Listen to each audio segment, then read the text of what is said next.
Vamos falar agora a respeito da política externa brasileira dentro da geografia do Brasil. Vamos lá, dá uma olhada aqui comigo.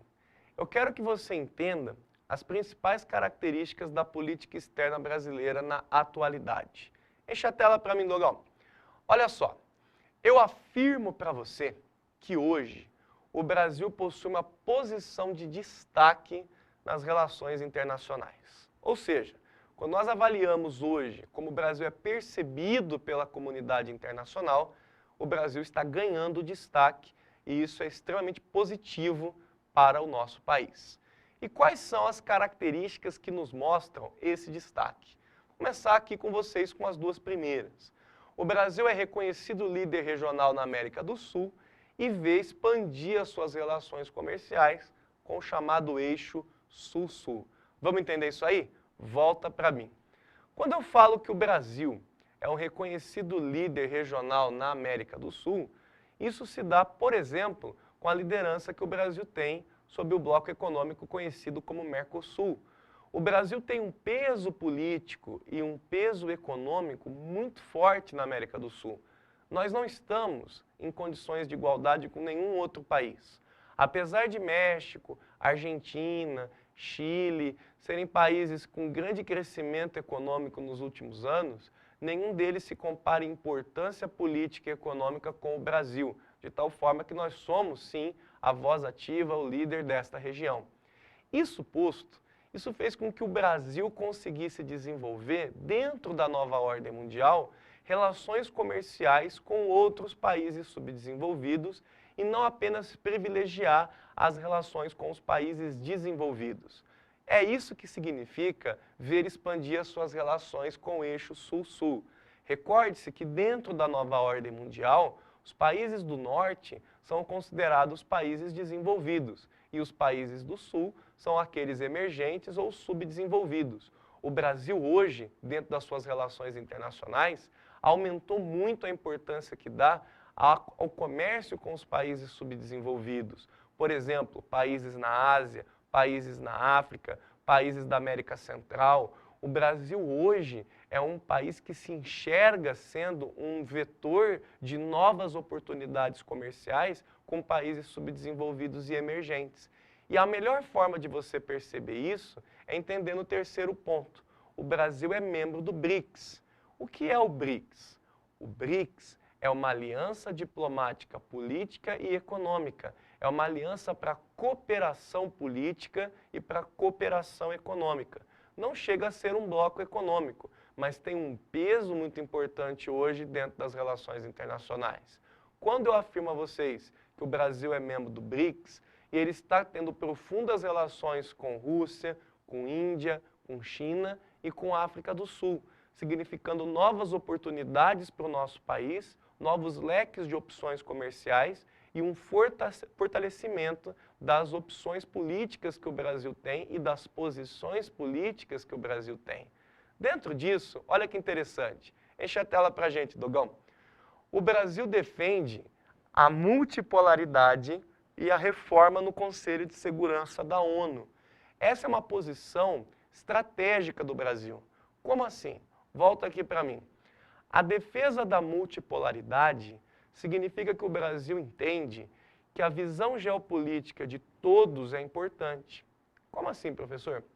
Veja bem, quando eu falo para você de unipolaridade, eu estou dizendo que apenas algumas opiniões geopolíticas são levadas em conta.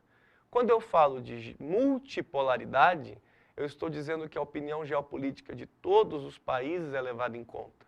O Brasil defende que dentro da nova ordem mundial, todos os atores geopolíticos, sejam eles desenvolvidos, emergentes ou subdesenvolvidos, têm que ter voz ativa, têm que participar ativamente das grandes decisões. Por exemplo, como é que nós vamos enfrentar o aquecimento global?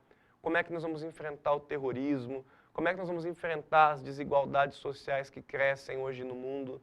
Tudo isso tem que ser discutido, segundo a visão brasileira, de forma multipolar, ou seja, sentam-se todos emitem as suas opiniões, seus pareceres, suas visões, e a partir dali se constrói consenso para resolver os problemas no nosso planeta.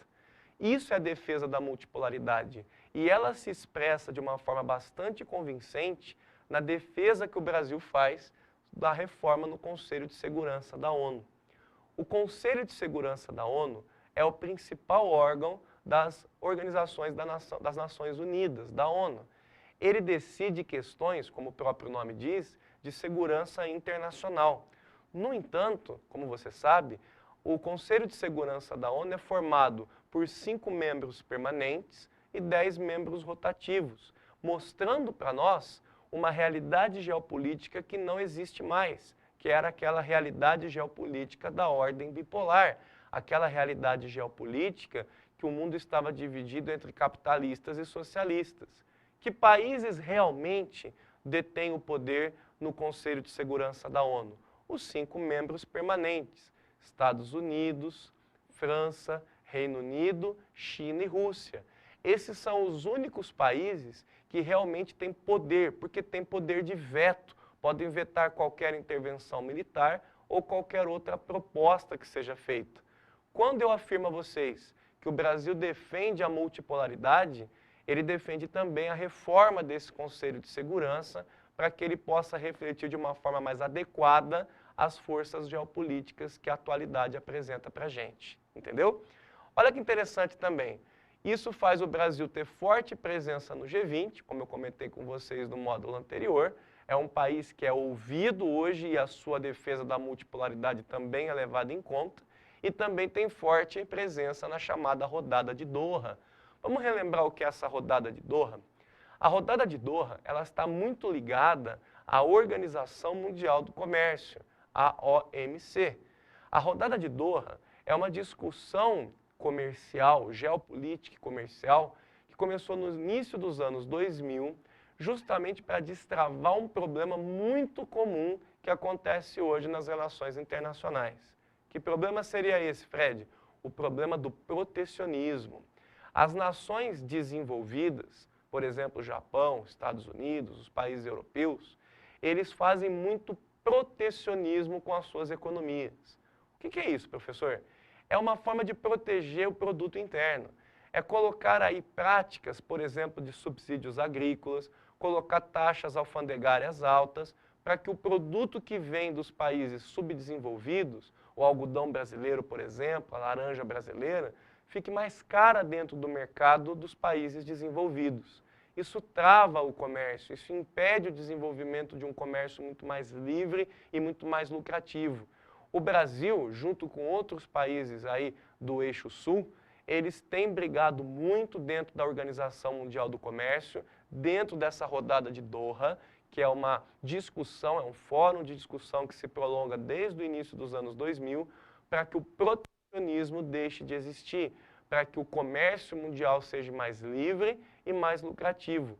A cada ano que passa, com o fortalecimento das posições multipolares brasileiras, essas discussões têm sido muito mais vantajosas e a tendência é que em algumas décadas o protecionismo diminua bastante. E o Brasil é líder nesse processo, isso é muito importante para o nosso país.